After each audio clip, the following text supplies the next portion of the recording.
Never have I witnessed such sincere hospitality and overwhelming spirit of true brotherhood as it is practiced by the people of all colors and races here in the ancient Holy Land, the home of Abraham, Muhammad, and all the other prophets of the Holy Scriptures.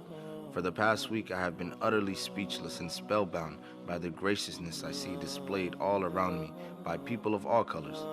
I have been blessed to visit the holy city of Mecca.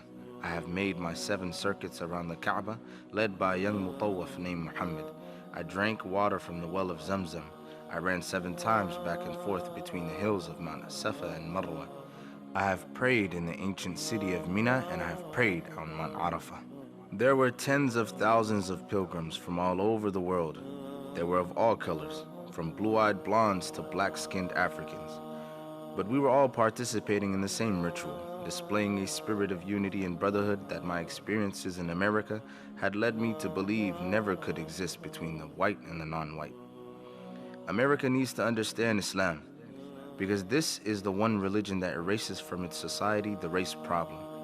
Throughout my travels in the Muslim world, I have met, talked to, and even eaten with people who in America would have been considered white.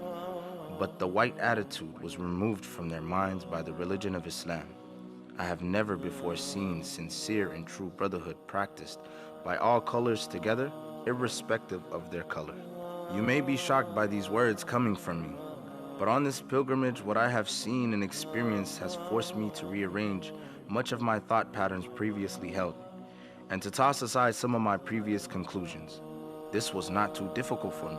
Despite my firm convictions, I have always been a man who tries to face facts and to accept the reality of life as new experience and new knowledge unfolds it. I have always kept an open mind, which is necessary to the flexibility that must go hand in hand with every form of intelligent search for truth. During the past 11 days here in the Muslim world, I have eaten from the same plate, drunk from the same glass, and slept on the same bed or on the same rug, while praying to the same God with fellow Muslims, whose eyes were the bluest of blue, whose hair was the blondest of blonde, and whose skin was the whitest of white. And in the words and in the actions and in the deeds of the white Muslims, I felt the same sincerity that I felt among the black African Muslims of Nigeria, Sudan, and Ghana. We were truly all the same brothers, because their belief in one God had removed the white from their minds, the white from their behavior, and the white from their attitude. I could see from this that perhaps if white Americans could accept the oneness of God, then perhaps too they could accept in reality the oneness of man, and cease to measure and hinder and harm others in terms of their differences in color.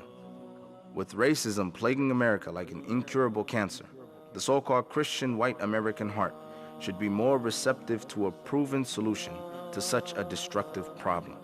Perhaps it could be in time to save America from imminent disaster, the same destruction brought upon Germany by racism that eventually destroyed the Germans themselves. Each hour here in the Holy Land enables me to have greater spiritual insight into what is happening in America between black and white. The American Negro can never be blamed for his racial animosities. He is only reacting to 400 years of the conscious racism of the American whites. But as racism leads America up the suicide path, I do believe, from the experiences that I've had with them, that the whites of the younger generation in the colleges and universities will see the handwriting on the walls, and many of them will turn to the spiritual path of truth, the only way left to America to ward off the disasters that racism inevitably must lead to. Never have I been so highly honored. Never have I been made to feel more humble and unworthy. Who would believe the blessings that have been heaped upon an American Negro? A few nights ago, a man who would be called in America a white man, a United Nations diplomat, an ambassador, a companion of kings, gave me his hotel suite, his bed.